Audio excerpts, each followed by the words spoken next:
So I took the old girl on her first real road trip to Go Japan, which, as the name kind of suggests, is a Japanese car show held at Brands Hatch.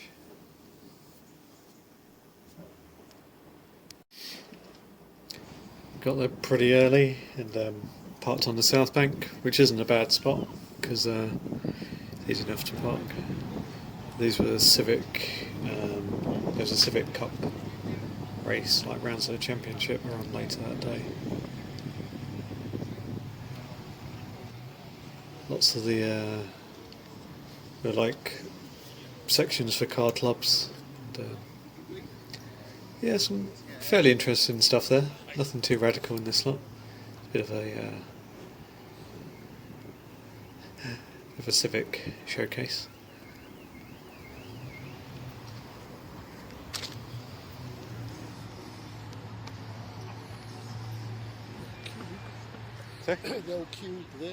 This is actually one of the more interesting cars to me, a Isuzu Piazza Turbo. I saw one about 15, 16 years ago when I lived in Newcastle. White turbo one I think it was back then. But yeah, this red one was cool. I spoke to the guy a bit later in the day and I think it only had something like 53,000 miles on the clock. It's quite cool to see Toyota Crowns in a state form, because I've only really known them as saloons, so the fact there were quite a few there as estates was pretty interesting. Yeah, the Crowns I know are more like the newer saloon one there. And then, 300ZX. That's cool. I looked at a few of them in the past to buy one, but never really found the right one.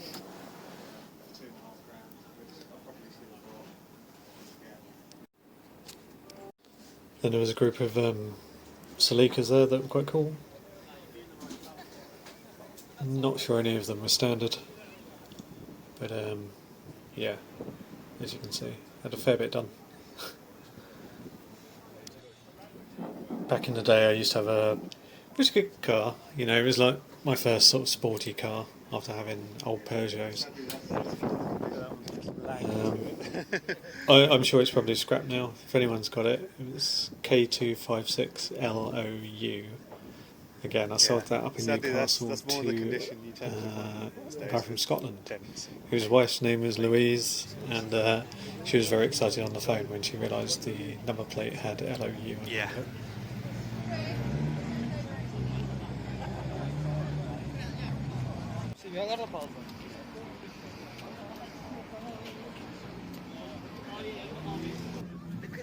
So there was like I think one of the kind of headings they had on for the show was kind of Evo versus Impreza.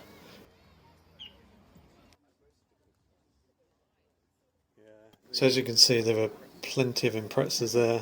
I would say not quite so many Evos on the other side, but yeah.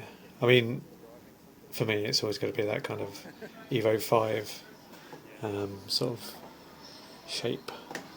It's most preferred. Yeah, there was drifting there. It was around the drifting. So it had like open practice, then qualifying rounds, and then obviously point scoring at the end.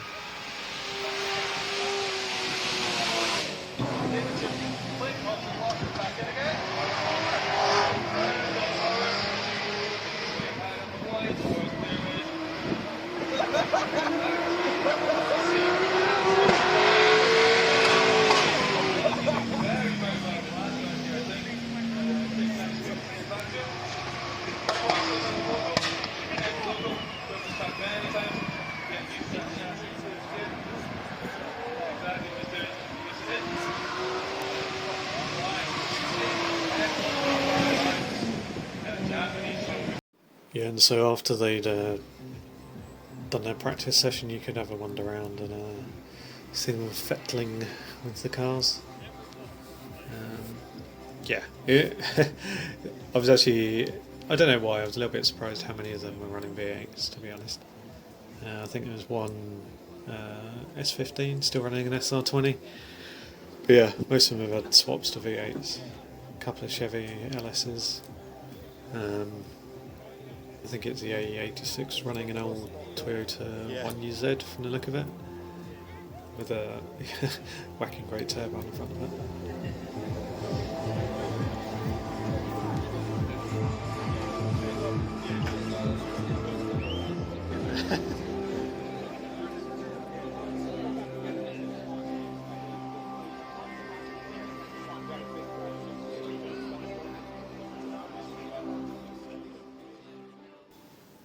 Yeah, on this one I was discussing what they're doing for cooling. I have no idea. To me, it just looked like there was an oil cooler hanging off the front. But yeah, water, the water side of it, I don't know. Maybe it's out the back. Yes, it's that AE86 with rather a big turbo on the front of it.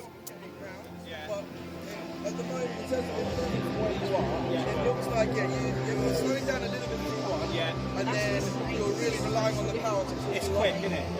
So, like that power on the hill is quite nice.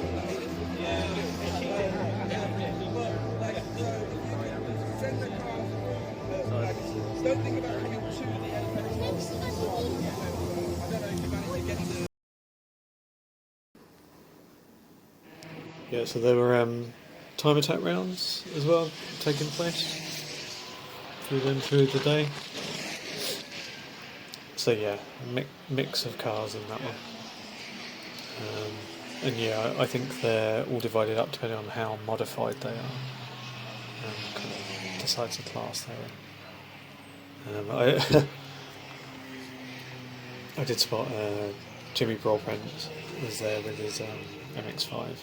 I don't know if he's going to post a video about this or not. Yeah, red flagged it.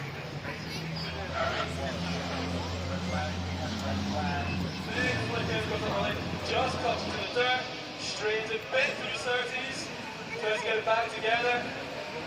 Switches wide and boys clearways, keep on the track, cruise the power on, lower the smoke on the back of those tires there, and cross the line. This will be Steve's first time. Very fast going across, back on the first screen, another, power completely wide engines, 2 DC, pushes wide. There was a parade of legends, as they call them, kind of just a mix of old JDM cars that you might play in Gran Turismo or whatever. A few interesting ones in there, some a little bit more common, but yeah, good to see. Japanese cars, and we're going to take a look at some of them as they come past. What is that we have? It's at the very front of the queue. Obviously, we're not talking about the safety car. At the very front of the queue is a rather special Toyota Supra. This is the Toyota Supra TRD 3000 GT edition. It's one of 35 ever made with the factory 3000 GT wide body,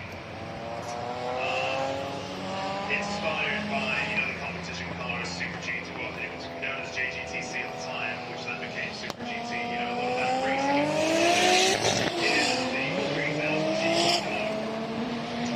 This one here is in 19 Renaults in like the panda black and white color scheme. This one is all white. It was used in Japan for competition, and then it was imported into the UK. It goes behind the Nissan S30 comes the A86 Prince Renault across the start-finish straight as they now bomb down. They're actually going quite slow. I'm used to commentating time attack. This is just a parade, so it's all much more tame. So unlike many 86s, this one still has its factory-fitted engine. There was a 4AG set up with TVI.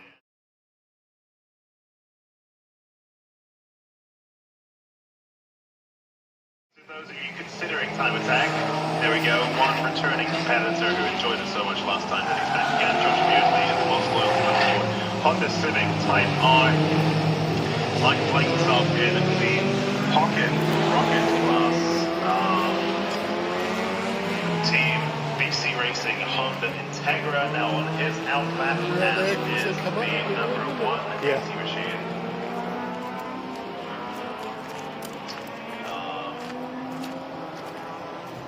Somebody who's not on my entry list.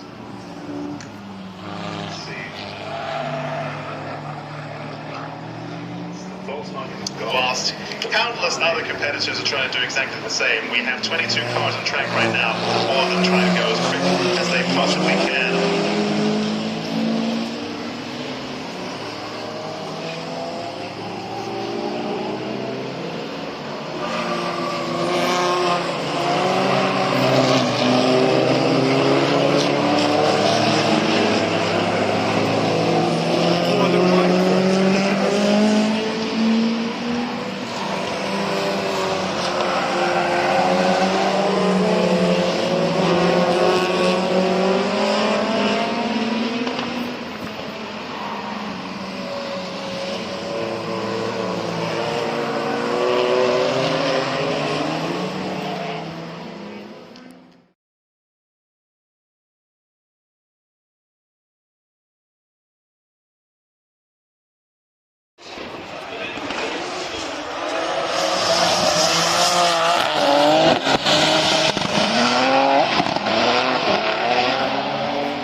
Beamer did a lot better on that.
And again, later in the day, they all the Imprezas and the Evos went out.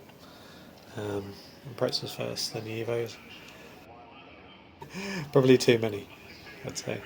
But no, I used to have a WRX wagon, but Electrical Gremlins used to play fun and games with the immobiliser on that one. But that was a good car, you know. It kind of struck a good balance of speed and everyday kind of practicality. But yeah, I wouldn't say it's an exciting car. That's the only thing I'd say. You know, it grips really well. If you give it a boot on a roundabout, you know, you can certainly get the back end to kind of play a little bit. But overall, it didn't really like stir the soul. It was, you know, just not. Didn't quite do it for me for whatever reason.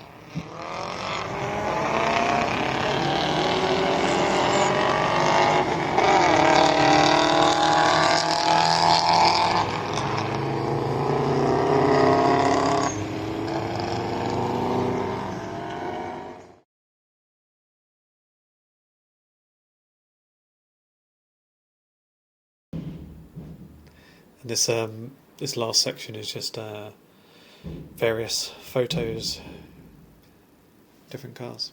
Anyway, I'd say it's a good little show to go to. You know, I'd almost advise maybe not turning up early and yeah, kind of turning up that bit later, so the events aren't really like the practice and the qualifying. You're kind of seeing them kind of going for it a bit more. Yeah, good day out. The old Mazda made it, so I was happy. It didn't break down, and I actually got to and from it in one piece, so that was good.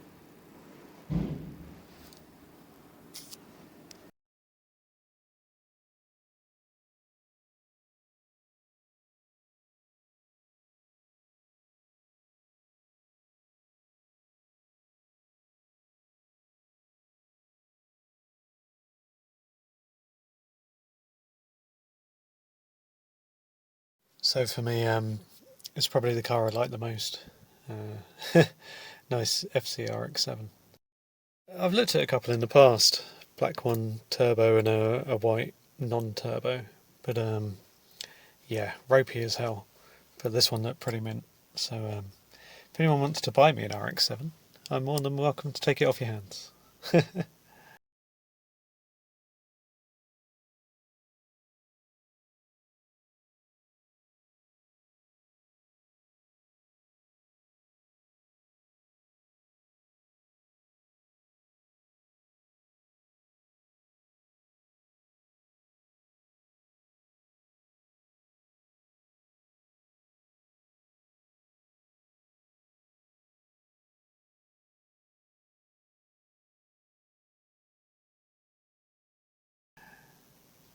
I don't normally do this like comment, like, subscribe thing, but worth leaving a comment. If any of these cars are, you know, your dream car, then pop it down. Why not?